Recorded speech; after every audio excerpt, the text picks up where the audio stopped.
Assalamualaikum warahmatullahi wabarakatuh. Kami dari kelompok 5 ingin mempresentasikan hasil kerja kelompok kami yang berjudul Kebijakan Hubungan Industrial. Yang beranggotakan yang pertama Wilda Rahmadewi, yang kedua Rangga Dwi Putra, yang ketiga Nona Janti Purponi, dan yang keempat Rizky Dayat.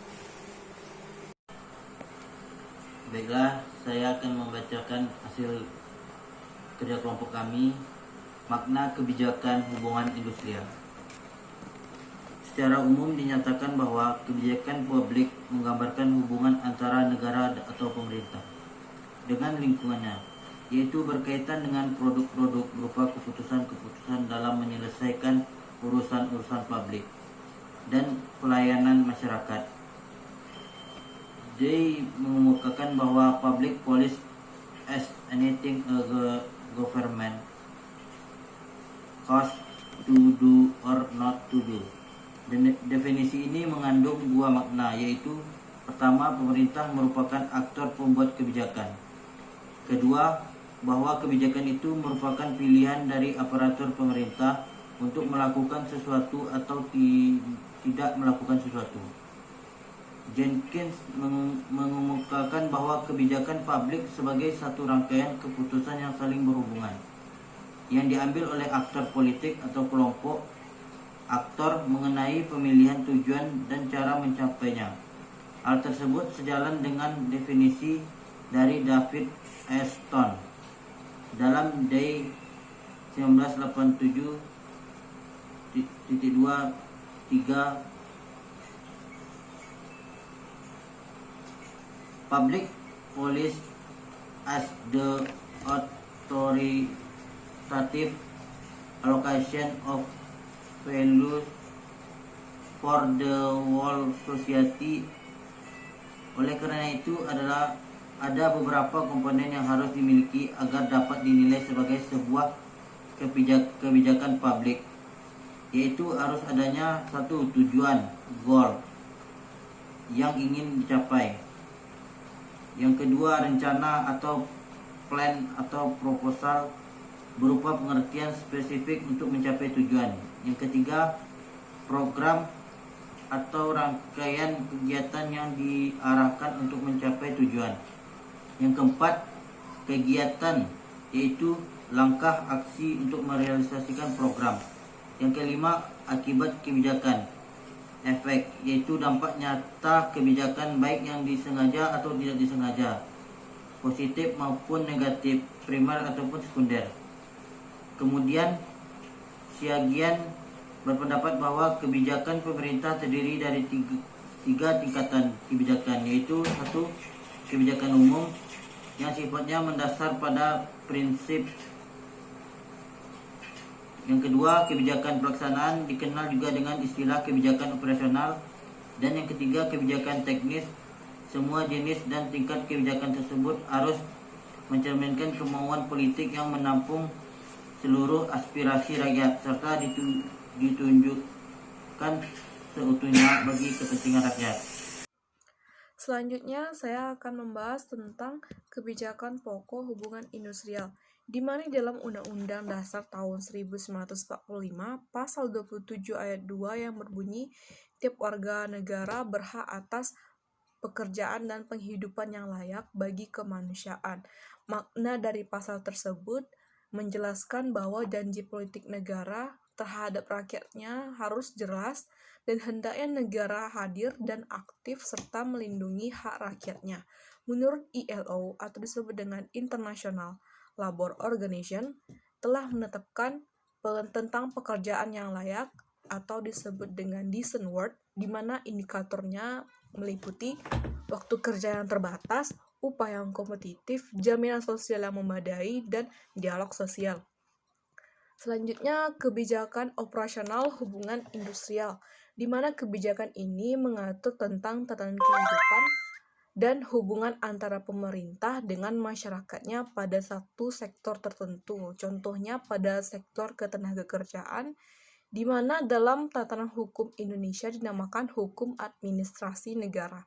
Dengan kebijakan ini diharapkan dapat terwujud sebuah keteraturan sosial dalam hubungan antar negara dengan warga negara. Nadia Tiforkoni dari kelompok penyaji akan meneruskan menjelaskan materi yang sudah dijelaskan sebelumnya oleh rekan saya. Di sini saya akan membahas tentang kebijakan teknis hubungan industrial. Kebijakan yang mengatur hal-hal yang bersifat teknis agar kebijakan operasional menjadi lebih mudah dan memiliki kejelasan bagi para penyelenggara dan juga kelompok sasaran dalam pelaksanaan di lapangan di bidang hubungan industrial di Indonesia. Beberapa di antaranya yaitu: yang pertama, Undang-Undang Nomor 21 Tahun 2000 tentang Serikat Pekerja atau Serikat Buruh. Yang kedua, yaitu Undang-Undang Nomor 2 Tahun 2004 tentang penyelesaian perselisihan hubungan industrial. Yang ketiga, yaitu Undang-Undang Nomor 13 Tahun 1992 tentang jaminan sosial tenaga kerja. Yang keempat, yaitu Peraturan Pemerintah Nomor 8 Tahun 2005 tentang tata kerja dan susunan organisasi lembaga kerjasama tripartit. Yang kelima, yaitu Peraturan Pemerintah Nomor 78 Tahun 2015 tentang pengupahan. Hubungan industrial juga diatur oleh peraturan-peraturan internasional dalam bentuk konvensi yang ditetapkan oleh Organisasi Pemburuhan Internasional atau yang disebut dengan International Labour Organization. Analisis implementasi kebijakan hubungan industrial.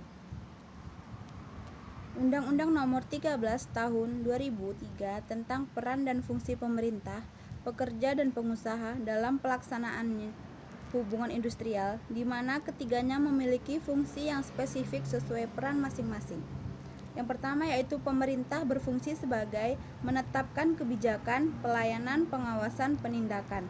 Sementara pekerja yaitu berfungsi sebagai melaksanakan pekerjaan, melaksanakan ketertiban, menyalurkan aspirasi, mengembangkan keahlian, memajukan perusahaan. Sementara pengusaha berfungsi sebagai menciptakan kemitraan, mengembangkan usaha, kesejahteraan pekerja, memperluas lapangan pekerja. Fungsi pelaksanaan hubungan industrial. Fungsi-fungsi spesifik dalam pelaksanaan hubungan industrial dan ketenagakerjaan pada umumnya yaitu fungsi terbagi menjadi 4, yaitu pertama, fungsi pengaturan atau regulating. Yang kedua, yaitu fungsi pelayanan atau service. Yang ketiga, yaitu fungsi pengawasan atau kontrol. Yang keempat, yaitu fungsi penindakan. Baiklah, sekian penjelasan materi dari saya. Materi akan dilanjutkan oleh rekan saya, yaitu Rizky. Sekian, terima kasih. Sarana hubungan industrial, mengingat bahwa pada dasarnya hubungan industrial merupakan pola interrelasi dan interaksi antara pengusaha dan pekerja untuk terwujudnya hubungan yang harmonis. Maka faktor komunikasi intensif dan dengan cara yang tepat dapat dijadikan solusi sebagai pengukir yang efektif. 1. Serikat pekerja atau serikat buruh. Setiap pekerja atau buruh berhak untuk membentuk dan menjadi anggota Serikat Pekerja Buruh. Pasal 102 ayat 1 Undang-Undang Nomor 13 Tahun 2003. Pasal di atas menyarankan bahwa pembentukan dan keanggotaan serikat pekerja atau buruh merupakan hak dan bukan kewajiban. Hal tersebut merupakan implementasi dari hak atas kebebasan berserikat. 2. Organisasi pengusaha. Organisasi pengusaha yang dimaksud dalam Undang-Undang Ketenagakerjaan adalah organisasi yang mewadahi para pengusaha khusus untuk menangani bidang sumber daya manusia serta ketenagakerjaan dan hubungan industrial. Organisasi tersebut selama ini hanya ada satu, yaitu Asosiasi Pengusaha Indonesia atau APindo. 3. Lembaga kerjasama bipartit dan lembaga kerjasama tripartit. 4. Peraturan perusahaan. 5. Perjanjian kerjasama. 6. Peraturan perundang-undangan ketenagakerjaan.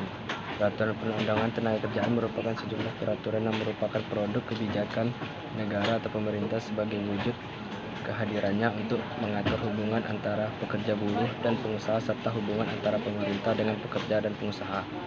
7. Mogok kerja. 7. Mogok kerja. Mogok kerja merupakan tindakan pekerja atau buruh yang direncanakan dan dilaksanakan secara bersama-sama dan atau oleh serikat pekerja buruh. untuk menghentikan atau memperlambat pekerjaan sebagai akibat gagalnya perundingan. 8. Penutupan perusahaan atau lockout. Penutupan perusahaan adalah tindakan pengusaha untuk menolak pekerja atau buruh seluruhnya atau sebagian untuk menjalankan pekerjaan sebagai akibat gagalnya perundingan. Terima kasih. Itulah hasil diskusi kelompok kami. Lebih dan kurang kami mohon maaf. Assalamualaikum warahmatullahi wabarakatuh.